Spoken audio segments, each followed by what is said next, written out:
Star war ಬಗ್ಗೆ sir ಏನ್ ಹೇಳ್ತಾರೆ ಅಂತ ಹೇಳಿ? ನಾನು ಹೇಳೋದು ಯಾವುದೂ ಶಾಶ್ವತ ಇಲ್ಲ ಇಲ್ಲಿ, ಆಯ್ತಾ? ದಯಮಾಡಿ ಮಾಡಬೇಡಿ. ನೀವೆಲ್ಲ ಇರೋದ್ರಿಂದ ನಾವು ನನಗೆ ಗೊತ್ತಿರೋಂಗೆ ದ್ವೇಷದಿಂದ ಏನೂ ಸಾಧನೆ ಮಾಡೋಕ್ಕಾಗಲ್ಲ.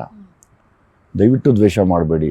ಎಲ್ಲ ಹೀರೋಗಳು ಏನೋ ಒಂದು ವಿಷಯ ಇಟ್ಕೊಂಡೆ ಒಂದು ಒಳ್ಳೆ ಸಿನಿಮಾ ಮಾಡಿರ್ತಾರೆ, ಎಲ್ರಿಗೂ ಅದು ಸಿಗಲಿ ಕೈಗೆ ಅಂತ. ಸೊ ಹಂಗಾಗಿ ನಾವು ಯಾರ ಮೇಲೋ ಮುನ್ಸ್ಕೊಂಡು ನಾವು ಆ ಸಿನಿಮಾ ನೋಡದೇ ಇದ್ದರೆ ಅಥವಾ ಇನ್ನೊಬ್ಬರ ಮೇಲೆ ಮುನ್ಸ್ಕೊಂಡು ಈ ಸಿನಿಮಾಗಳು ನೋಡದೇ ಇದ್ದಾಗ ಅದರಲ್ಲಿರೋ ಏನೋ ಒಂದು ಒಳ್ಳೇದು ನಮಗೆ ಸಿಗದೇ ಇರ್ಬೋದು. ಅದು ಲಾಸ್ ಆಗೋದು ಬೇಡ. ಮತ್ತು ದಯಮಾಡಿ ಯಾರೂ ಯಾರೇ ಆಗಲಿ, ನೀವಿಲ್ಲ ಅಂದರೆ ನಾವಿಲ್ಲ, ದಯಮಾಡಿ ಯಾರು ಕಿತ್ತಾಡಬೇಡಿ ಅಂತ ನಾನು ಬೇಡ್ಕೋತೀನಿ ಅವ್ರ ಹತ್ರ.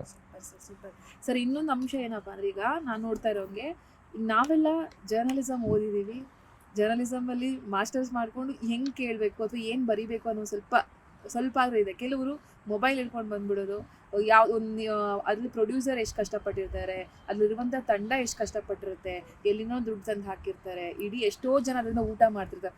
ನಿಂತೊಂದು ವಿಮರ್ಶೆ ಅಂತ ಕೂಗು ಹೇಳ್ಬಿಡೋದು, ಕಿರ್ಚ್ಬಿಡಿ, ಬರಬೇಡಿ ಗುರು, ಸಿನಿಮಾ ಚೆನ್ನಾಗಿಲ್ಲ ಗುರು ಅಂತ ಅರ್ಚಿ ಎಲ್ಲ ಹೇಳೋದು ಜಾಸ್ತಿ ಆಗ್ತಾ ಇದೆ ಸರ್. ನಿಮಗೆ ಗೊತ್ತು ಕಲಾವಿದರ ಕಷ್ಟ ಎಷ್ಟು, ಒಂದು ಸಿನಿಮಾ ಮಾಡೋದು ಎಷ್ಟು ಕಷ್ಟ, ಪ್ರತಿಯೊಂದು ಕೂಡ ನಿಮ್ಗೆ ಗೊತ್ತು. ಇಂಥವ್ರು ಕಂಡಾಗ ನಿಮ್ಗೆ ಏನ್ ಅನ್ಸ್ದಾಗ, ಅವ್ರಿಗೆ ನಿಜವಾಗ್ಲೂ ಅಕ್ಷರಗಳು ಬರೆಯೋದಕ್ಕೆ ಬರೋದಿಲ್ಲ ಸರ್, ಏನೋ ಕಿರ್ಚ್ ಹೇಳ್ಬಿಡ್ತಾರೆ. ಇದನ್ನೆಲ್ಲ ಕಂಡಾಗ ನಿಮ್ಗೆ ಎಷ್ಟು ಸಿಟ್ಟು ಬರುತ್ತೆ ಸರ್? ನಮಗಂತೂ ನಿಜವಾಗ್ಲೂ ಸಿಟ್ಟು ಬರುತ್ತೆ ಸರ್.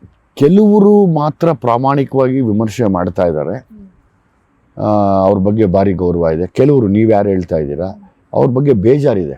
ಅಂದರೆ ನಿಮ್ಗೇನೂ ಗೊತ್ತಿಲ್ದಿರ ಆ ಕ್ಷಣಕ್ಕೆ ಇದನ್ನು ಡ್ಯಾಮೇಜ್ ಮಾಡೋಣ ಅನ್ನೋ ಆ ನೆಗೆಟಿವಿಟಿ ಅವ್ರನ್ನೂ ಡ್ಯಾಮೇಜ್ ಮಾಡುತ್ತೆ. ಒಂದು ದಿವಸ ನಾನು ನಿಮ್ಮ ಮೇಲೆ ಅಸೂಯೆ ದ್ವೇಷ ಎಲ್ಲ ಮಾಡ್ತಾ ಇದ್ದರೆ ಅದು ನನಗೆ ಬಂದು ಸೇರಿಕೊಳ್ಳುತ್ತೆ ವಾಪಸ್ ತಿರ್ಗಾ ಅದು. ಸೊ ಹಂಗಾಗಿ ಅದನ್ನು ಮಾಡಬೇಡಿ. ಒಂದು ಚೆನ್ನಾಗಿಲ್ಲ ಅಂದರೆ ಚೆನ್ನಾಗಿಲ್ಲ ಅಂತ ಹೇಳಿ ನೋಡೋದು ಬಿಡೋದು ಅವ್ರ ಧರ್ಮ. ಈಗ ಎಷ್ಟೋ ಸಿನಿಮಾಗಳು ಚೆನ್ನಾಗಿಲ್ಲ ಅಂತ ಹೇಳಿದವೆಲ್ಲ ಸಖತ್ತಾಗಿ ಓಡಿದಾವೆ, ಯಾಕೆ ಅಲ್ವರಾ? ಜನ ಇಷ್ಟಪಟ್ಟಿರ್ತಾರೆ. ಸೊ ಹಂಗಾಗಿ ಅದನ್ನ ನಾನು ಖಂಡಿಸ್ತೀನಿ, ಅವ್ರನ್ನ ಮಾಡಬೇಡಿ ಇದನ್ನ ಅಂತ. ಸರ್ ಲ್ಯಾಂಡ್ ಲಾರ್ಡ್ ಬಗ್ಗೆ ನನಗೇನೇನು ಗೊತ್ತು ಅಷ್ಟು ಕೇಳಿದೆ, ಯಾಕಂದ್ರೆ ನೀವು ಜಾಸ್ತಿ ಏನು ಹೇಳಲ್ಲ, ಸಿನಿಮಾ ನಾವು ನೋಡಲೇಬೇಕು. ನಿಮಗೆ ಮನಸ್ಸಲ್ಲಿ ಲ್ಯಾಂಡ್ ಲಾರ್ಡ್ ಬಗ್ಗೆ ಏನೋ ಒಂದು ಉಳಿದಿದೆ ಅಂತ ನಾನು ಹೇಳ್ಕೋಬಹುದು ಅಂತ ಅನ್ಸಿದ್ರೆ ಏನು ಹೇಳೋದಕ್ಕೆ ಇಷ್ಟಪಡ್ತೀರಾ ಸರ್ ಪ್ರೀತಿಯ ಜನರಿಗೆ?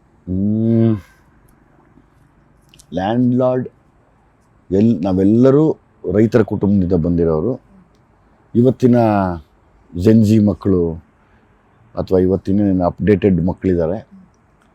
ನೀವೆಲ್ಲ ನೋಡಿ ನಿಮ್ಮ ತಾತ ನಿಮ್ಮ ತಂದೆ ಎಷ್ಟು ಕಷ್ಟಪಟ್ಟು ನಿಮಗೆ ಒಳ್ಳೇದು ಮಾಡಿ ಇವತ್ತು ಒಳ್ಳೆ ಸ್ಥಿತಿಲಿ ಇಟ್ಟಿದ್ದಾರೆ ಅನ್ನೋಂಗಿದ್ರೆ ನೋಡಿ ಅಂತ ಹೇಳ್ತೀನಿ. ಬೇರೆ ನೆನಪಲ್ಲಿ ಉಳಿಯುವಂಥ ಅಂಶ ಸರ್, ಸೆಟ್ಟಲ್ಲಿ ಒಳ್ಳೆ ಸೆಟ್ ಎಲ್ಲ ಹಾಕಿದ್ರು ಈ ಕಡೆ, ಏನು ನೆನಪಲ್ಲಿ ಉಳಿಯುವಂಥ ಅಂಶ ಸರ್? ನೆನಪಲ್ಲಿ ಉಳಿಯೋದು ನಾನು ನನ್ನ ದೊಡ್ಡ ಮಗಳ ಜೊತೆ ಮಾಡಿರೋದು, ರಚಿತಾರಾಮ್ ಅವರು ಆ ಡೇರಿಂಗ್ ಕ್ಯಾರೆಕ್ಟರ್ ಮಾಡಿರೋದು, ನನ್ನ ಜೊತೆ ಮಾಡಿದಂಥ ಎಲ್ಲ ಕಲಾವಿದರು ಆ ಪಾತ್ರಗಳಿಗೆ ಸ್ಪಂದಿಸಿರೋದು, ರಾಜ್ ಬಿ ಶೆಟ್ಟಿ ಅವರು ನಾನು ಒಟ್ಟಿಗೆ ಆ್ಯಕ್ಟ್ ಮಾಡಿರೋದು. ಅದಾದಮೇಲೆ ತುಂಬ ಸೀನ್ಗಳು ಸಿನಿಮಾ ನೋಡಾದ್ಮೇಲೆ ಮಾತಾಡ್ತೀನಿ, ಅದು ತುಂಬ ಕಾಡ್ತವೆ ನನಗೆ. ಸ್ಪೆಷಲಿ ಕ್ಲೈಮ್ಯಾಕ್ಸ್ ತುಂಬ ಕಾಡುತ್ತೆ ನನಗೆ. ರಾಜ್ ಬಿ ಶೆಟ್ರು ನಾನು ಈಗಾಗಲೇ ಅವ್ರ ಬಗ್ಗೆ ಒಂದೇ ಹೇಳೋದಂದರೆ, ಒಂದು ಪ್ಯೂರ್ ಆತ್ಮ, ವೆರಿ ಟ್ರಾನ್ಸ್ಪರೆಂಟ್. ಹಿಂಗೆ ನೋಡಿದ್ರು ಕಾಣುತ್ತೆ, ಹಿಂಗೆ ನೋಡಿದ್ರು ಕಾಣುತ್ತೆ, ಅಲ್ಲೇನು ಮೋಸ ವಿಷ ನಾಟಕ ಯಾವುದೂ ಇಲ್ಲ. ಎಸ್, ಆ ಥರ ನಾನು ವಿಜಯ್ ಸೇತುಪತಿ ಅವರಲ್ಲಿ ನೋಡಿದ್ದೀನಿ. ನಾನು ಈ ವರ್ಷ ನಾನು ಏನೇನು ಪಡ್ಕೊಂಡೆ ಅಂದರೆ, ತುಂಬ ಉತ್ತಮವಾದ ವ್ಯಕ್ತಿಗಳನ್ನ ಭೇಟಿಯಾಗಿ ಅವ್ರ ಜೊತೆ ಸ್ಪಂದಿಸಿ ಅವರ ಸ್ನೇಹ ಇಟ್ಕೊಂಡಿದ್ದೀನಿ. ಅಂದರೆ ಒಂದು ರಾಜ್ ಬಿ ಶೆಟ್ಟಿ ಅವರು, ಇನ್ನೊಂದು ವಿಜಯ್ ಸೇತುಪತಿ ಅವರು. ತುಂಬ ಕೆಲಸಗಳಿತ್ತು, ಭಯಂಕರ ಕೆಲಸ ಮಾಡಿದೆ, ತುಂಬ ಕೆಲಸ ಮಾಡಿದೆ ನಾನು. ಯಾವಾಗಲೂ ಎಲ್ರಿಗೂ ನಾನು ಅದೇ ಹೇಳೋದು, ಕಷ್ಟ ಇದ್ದೇ ಇರುತ್ತೆ, ನೋವಿದ್ದೇ ಇರುತ್ತೆ, ಹಂಗನ್ಬಿಟ್ಟು ಕೆಲ್ಸಕ್ಕೆ ಹೋಗ್ದಿರ ಇರಬೇಡಿ. ಗಂಡು ಮಕ್ಕಳಾಗಲಿ ಹೆಣ್ಮಕ್ಳಾಗಲಿ ಕೆಲಸ ಮಾಡ್ತಾಯಿರಿ. ಕೆಲಸ ಮಾಡ್ತಾ ಇದ್ದಷ್ಟು ನಿಮ್ಮ ಕಷ್ಟಗಳು ಮರೆಯಾಗುತ್ತೆ, ನಿಮ್ಮ ನೋವುಗಳು ಮರೆಯಾಗತ್ತೆ.